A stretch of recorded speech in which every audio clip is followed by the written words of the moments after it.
Good morning, or depending when you're watching this, good afternoon, good evening, or good night. My name's Ross, and as always told, I had a voice radio, so today I am showing you a very exciting new deck which should be coming around as a result of the upcoming Ultra Prism expansion. It is Quad Glaceon. Now, I've heard a few people talk about Quad Glaceon, and I think Quad Glaceon is interesting. I'm not personally 100% convinced it is enough itself, but I do think it is a deck about which we need to have a conversation because it could be pretty good. Now, starting off, we need a quick reminder about Glaceon GX, and honestly, the best thing about it is the ability. Glaceon's ability says that as long as Glaceon is in the active, your opponent cannot use any abilities on their EX or GX Pokemon, except for an opposing Glaceon. So if you've both got a Glaceon out, nobody gets any abilities. Otherwise, we'd have this weird kind of, hey, I got a Glaceon first, so blah, blah, blah, and it would be quite annoying. And I suppose annoying is the right word to use for Glaceon. Glaceon is a card that is designed to frustrate your opponent. So you end up with this situation where your opponent, let's say for argument's sake, they're playing a Volcanion deck, something that might be quite popular in the near future with the advent of all of these metal cards, which we need to talk about a bit later. So turning off their Steam Up ability, limiting their damage output could be pretty fun. Of course, Zoroark is absolutely huge and absolutely everywhere at the moment, so if your opponent gets a Zoroark GX down, they cannot use that trade ability, and most Zoroark decks are built to use the trade ability. They play higher numbers of Bridget, so they get set up, and lower numbers of other supporters because they don't need to rely on stuff like Professor Sycamore, because they can use trade to discard a card from their hand and draw two. But if they lose the trade ability, that's a very bad thing indeed. These decks tend to play lots of Field Blower because that's the way you can turn off Garbodor, which up until now has really been the biggest threat to your ability to trade over and over again. But now that Glaceon's out, we can turn off trade without Garbodor. That's a big thing. But the biggest thing here is Tapu Lele. Tapu Lele is just phenomenal. I talked about the turn 1 Bridget a moment ago. Most players nowadays want a turn 1 Bridget, and that's either a Bridget or a Tapu Lele for a Bridget, or an Ultra Ball for a Tapu Lele for a Bridget. So if you can turn off your opponent's Tapu Lele, it gets good. But it gets even better here, because of course we've got the Eevee from Sun and Moon. And the Eevee from Sun and Moon says that if you attach an energy of the right type to Eevee, basic energy, you can then search your deck for a Pokemon that evolves from Eevee of the same type as that basic energy and just evolve it up. And essentially here, if you go first and attach a water energy to Glaceon, you can then turn off your opponent's EX's and GX's abilities before they've had a single turn. It means your opponent will not have a turn 1 Tapu Lele. And the big problem for them is that even if they start with a turn 1 Bridget, what are they going to do? Get a Zoroark out? You just shut down your opponent entirely. You're basically saying to them, oh, hope you top deck everything you need, hope you started with the cards you need in your hand, because you're not getting them using Zoroark, you're not getting them using Tapu Lele, and I cannot stress how game-breaking and ridiculous the turn 1 turning off Tapu Lele is. And then really you just sit there using Glaceon's attack. It's Night Spear, or it's Umbreon GX's attack, or it's that new Kingdra's attack. 90 to the active, 30 to the bench. And what's really cool here is that as you've already got a water energy on there to get the energy evolution from the Eevee, you can just add a double colorless energy and then just sit there doing 90-30, 90-30, 90-30, 90-30. And I've said with Umbreon, with Kingdra, that this attack is not as good as it was when Darkrai was king. And the reason is incredibly simple. Back then, everything had 180 HP, and of course 90 and 30 both go into 180 quite nicely, whereas now the HPs are much higher. You're not hitting the numbers like you used to, but it doesn't matter. because you're slowing your opponent down. As long as you are doing a half-decent amount of damage with Glaceon, you're absolutely fine, because in theory, you're getting a bunch of free hits on your opponent. You go first, you get the water energy, you stop your opponent going, then your opponent can't really do very much, and then you just start hitting for 90-30, 90-30, and so on. And there will be games when your opponent draws everything they need and gets around it, but there will be many games that they don't. And honestly, there is an argument here to only play 4 Eevee and 4 Glaceon. And the reason is, this ability of Glaceon's only works when Glaceon is in the active. So if you've got any other Pokemon on your bench, your opponent can then play a Guzma, drag that Pokemon into the active, and then they get the abilities back on all of their Pokemon. And if they've got, say, 3 Zoroark on the bench, 1 Guzma, followed by 3 trades, could give them what they need for the rest of the game. There's an argument here to just say, oh, play a Tapu Koko. The Tapu Koko promo's really good, it spreads 20 damage on turns you don't have a Glaceon, and it attacks for double colourless energy which you're playing anyway, and it gives you a free retreater so you can free retreat into Eevee and so on. But the thing is, it's a Guzma target, which is a problem. However, there is one Pokemon I can see an argument for, and that is Espeon EX. Kind of cool that it fits the same theme of, hey, it evolves from Eevee, but annoying because then 20% of your starting Pokemon isn't an Eevee. So 1 in 5 games, you've got to get that Espeon out of the active so you can get your Eevee into the active. And remember, we are relying on winning games with Glaceon because we get into the active turn 1, our opponent can't do anything, and we just breeze to victory from there. If we end up in a big damage contest, that's not what Glaceon's built to do.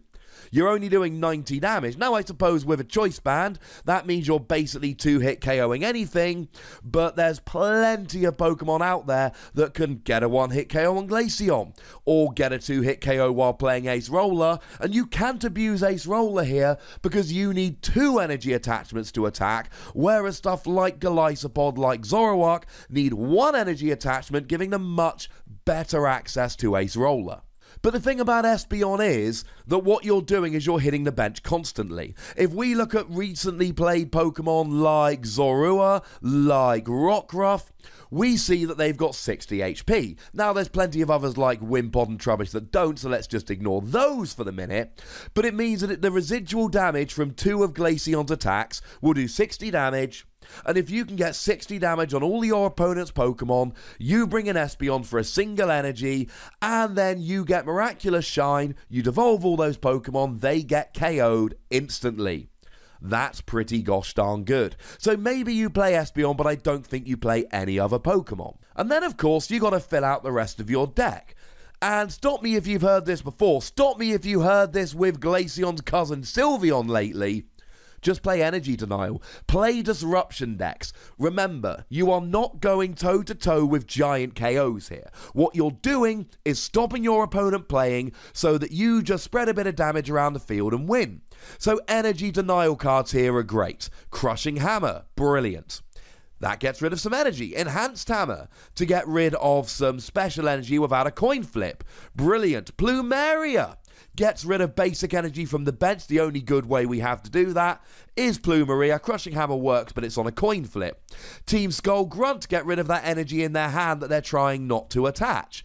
Or even Team Flare Grunt, guaranteed discard with no discarding on your part, but only from the active Pokemon. Stop them attacking by getting rid of their energy.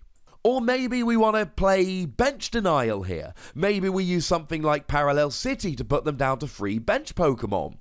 Or maybe, and I'm not going to say this very often, this is one of the good uses for Cyrus Prism Star. Cyrus Prism Star is a supporter card which is really awkward to use, but can be good.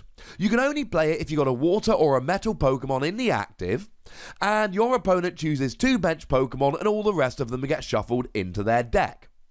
But if you're playing Quad Glaceon, you should always have a water Pokemon in the active here, and that means that you can play Cyrus Prism Star.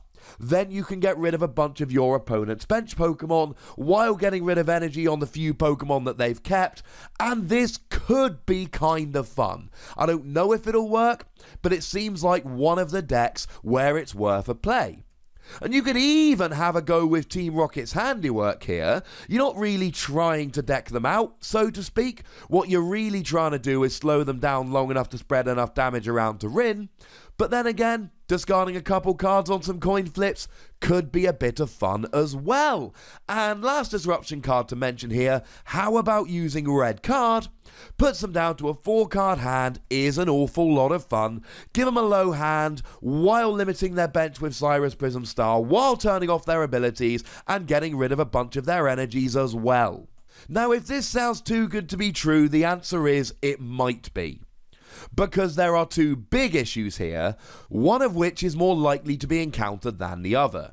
First of all, you've got a weakness that could be super awkward in the near future. The new Solgaleo coming out has got a phenomenal attack for a double colourless energy, and I know I've mentioned this in a lot of videos, but it really is looking like it could be a phenomenal deck. You do 120 while attaching 2 basic energy from your discard to one of your bench Pokemon. Well, that's enough to get an easy one-hit KO on a Glaceon, while accelerating energy. Now, hopefully here, you set up well enough that your opponent doesn't set up so they don't get a Solgaleo to one-hit KO you, but this is looking like a very, very bad weakness to have. The other thing is, let's say your opponent gets an Alolan Muck out before you get your evolution into Glaceon, it's over. Like, that's the game at that stage. If Alolan Muck comes out and turns off Eevee's ability, that is gonna slow you right down. Okay, when I said it's over, maybe that was just a tad dramatic, but it is going to really, really hurt. Let's say, for argument's sake, and I said this isn't as likely as something like Solgaleo, but let's say your opponent goes first, gets a Wally into an Alolan Muck, you have a turn, you can't evolve, Energy Evolution is turned off, then your opponent has to KO an Eevee to win the game. That's something that sounds like it could be done. This is one of the reasons Sylveon was not quite good when people were hyping it, because if anyone played a Hex Maniac on turn 1, Eevee couldn't use Energy Evolution, Sylveon wouldn't come out. I saw many Sylveon decks lose to going second while their opponent played a turn 1 Hex Maniac. Now, I know Wally into Alolan Muck is a lot less likely than getting a turn 1 Hex Maniac, but, you know, it could happen. I personally think this is a great deck, but I think that metal is going to hurt it, and there are just going to be some games where your opponent sets up and Glaceon is not a great attacker, and I can say that with a lot of certainty. Because if Glaceon was a great attacker, then Umbreon would be a great attacker, and Umbreon would have seen a lot of play. But it hasn't. And that's how I can be quite so bullish in saying it's not a great attacker. This is a deck that is going to win games because you stop your opponent setting up and cruise to a victory. But similarly, this is a deck that's going to lose games because your opponent sets up and they've just got better attackers than you. Or they just play a metal deck and crush you. And I probably should mention the GX attack of Glaceon here, because I haven't actually done that yet in the video. It's alright. It's not terrible. It's fine, but it's not particularly great. Does 50 damage for each damage counter on the defending Pokemon. So I suppose maybe you hit, say, a Tapu Lele on the bench, then they've got 3 damage counters on them. Then you hit for 150, 180 in total. Or you do the same thing to a Zoroark, and then you add a Choice Band and you're hitting for 210 in total.